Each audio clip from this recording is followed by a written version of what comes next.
Hi everyone, I'm Allison Johnson. I lead customer and executive marketing here at Okta, and today I am joined by Stephen Manley, the CTO of Druva. Welcome, Stephen. Oh, it's great to be back. We love having you here.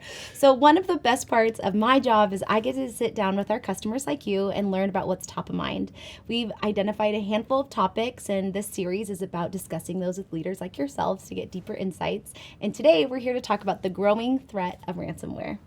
So we know that ransomware attacks, they are on the rise. And so one thing our customers love to hear about is what are proactive strategies that organizations can take today to reduce their risk? Yeah, it's tough, right? And ransomware attacks, every year, we see them increasing 20, 30, 40, 50%. And everyone can get hit, right? This isn't one of those things that's only targeting really big name companies. This hits school districts, it hits hospitals, it hits everybody. And we've seen also a shift in the style of attacks. So you go back a few years, someone would get into an organization, immediately try to set as much as they could on fire, and then send the ransom. Now the dwell time is well over 200 days.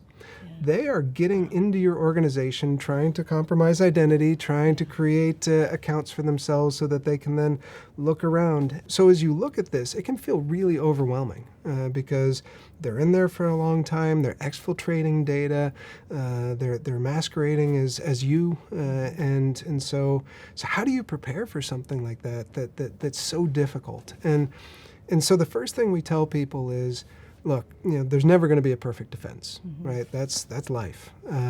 But some of the things that the companies that are more successful at handling this do, the first one is have a plan. Yeah. Right. So understand that if you get hit, how will you recover?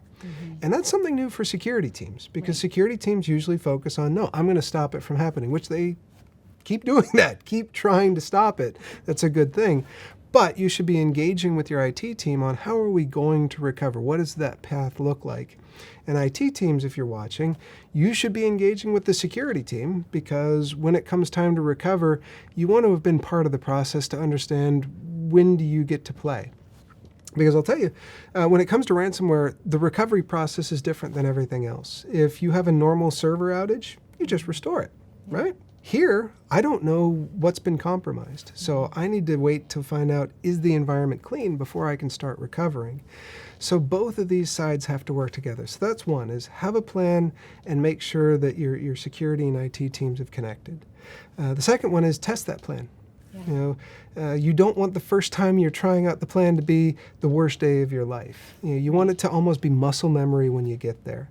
Yeah. And then I'd say the third thing that's really, really important is work with your line of business to understand what's your most important data. Yeah. Because when it comes time to recover and so much is hit, you want to be able to sit there and say, okay, well, we know we need, say, these 3 SharePoint sites, this database, whatever it is, this billing application, that's our priority, so that you're not sitting around trying to figure out what needs to be done. Yeah. But again, you're just muscle memory. Just get to work. Yeah. So it's helpful because customers want to be proactive, and a lot of that is coming up with a plan, which you just outlined. And I think it's really helpful to kind of revisit that, because these teams are highly sophisticated, and they're spending a lot of time, and they're observing, and they're using AI, generative AI and technologies to help them get in. So could you maybe just repeat the steps? Like, what would you recommend a team do if they are in the process of a ransomware attack? So the very first thing you have to do is, you're going to, and this is true for every security team. Again, as somebody who has security reporting to them, the number, and it's always Friday night, you get from someone on the security team, there might be something. Yeah. Like, okay, good. I'm not sleeping now for the rest of the weekend. So you need your team to be able to very quickly marshal the appropriate log information, the right data to say, is this a real attack or not? Is this an incident? Is this a breach? Because if you can't classify that, then you're always sort of running either in panic mode or, yeah, exactly, one of the two. And you don't want to be in either of those. Yeah. So that's step one, is really have a solid process for, I can get to the logs I need to get to so I can do the analysis I need to. Now, once you've determined it's a breach, the next thing you want to do, obviously, is segment as much of that part of the network as you can, because you don't want it to spread any further than it's spread. Yeah. And then you start to go into what we consider parallel mode. So you want your incident response team to then start digging into, all right, when did it come in? How did it spread? How far has it gotten? Where is it? Mm-hmm. You want your, say, again, the teams we often work with, the data protection teams, to start thinking about what was my last good version of a data backup? Yeah. Because if that ransomware's been in there for a few weeks, right, that may have infected your backup. And then the second thing the protection team needs to figure out is, where am I going to recover to? Now, hopefully that was part of the plan. You have right, a sandbox, you have an alternate location. And then ideally, those teams, again, as they're doing their work in parallel, are multiple times a day coming together, sharing what they're learning. Mm-hmm. Because me understanding what happened in my backup will help you as an incident response team understand, ooh, that's probably when that system got infected then. And, oh, you saw this backup was infected for that system, I should probably check that system. So you really do want sort of that collaborative approach. Yeah. And then I think once you've got a good sense of what's been hit, when it spread, how it spread, and what a good version of recovery is, then it's time to basically unleash the flood and get the data back and get your business up and running. Yeah, and move quickly, which is what you have to do. Exactly. So there's like two components that I'd love to double click into that. Yeah. So one, it's what is the role of the employee? And then more importantly, how do organizations make sure that their employees are set up for success? Because again, you have a plan, right, you're proactive, but where does it start? And I think it starts with employee, but how do you think of those two roles? Yeah, the employee plays such a key role, especially in terms of trying to prevent the attack. We all know that the number, and you mentioned Gen AI is getting stronger, and social engineering is getting better because of Gen AI. Employees are the targets for these attacks. If you can get in through an employee account, they click on the wrong email, they pull in the wrong file. That can be basically the trigger of the attack. And so it's important to remind employees, again, why. Yeah.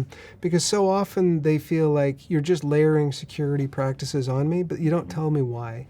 And telling them why can help them with that just take that extra moment of, you're stressed out, you're doing a million things today, you're very busy in your job, but just take that extra moment to say, wait, did the CEO really send me an email saying that I need to send a $50 gift card? Starbucks gift card. Actually, right, 10 Starbucks gift cards to this address. Yes. Exactly. You got that text too? Absolutely. Yeah. And I was like, wait a minute. Our CEO would not only do $10.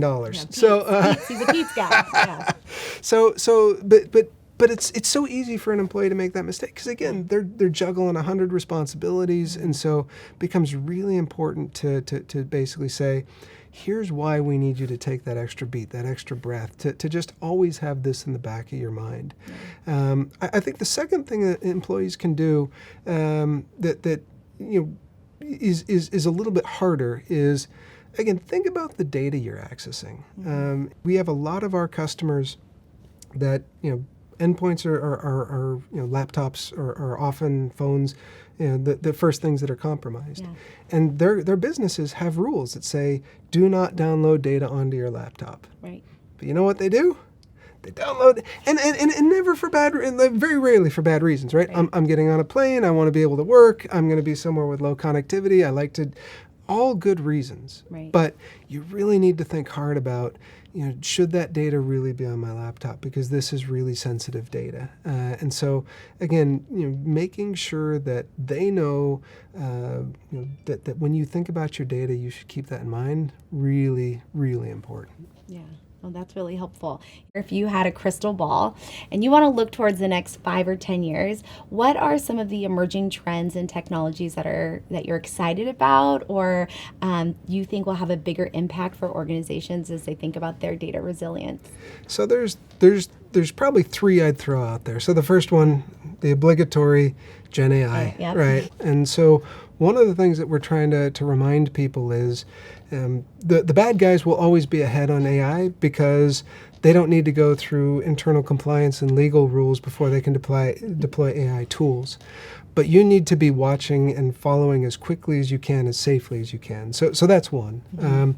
I'd say the second one, and again, it still ties to the quantum, is the way we think about securing data will change, because quantum does break a lot of existing, basically, encryption algorithms. And so it's not going to be enough just to say, my data is encrypted, I'm fine. So going back to our identity point, you need multiple layers of security around your data, including understanding identity and access, so that even if your encryption algorithm is broken, they won't get at the data that you're worried about.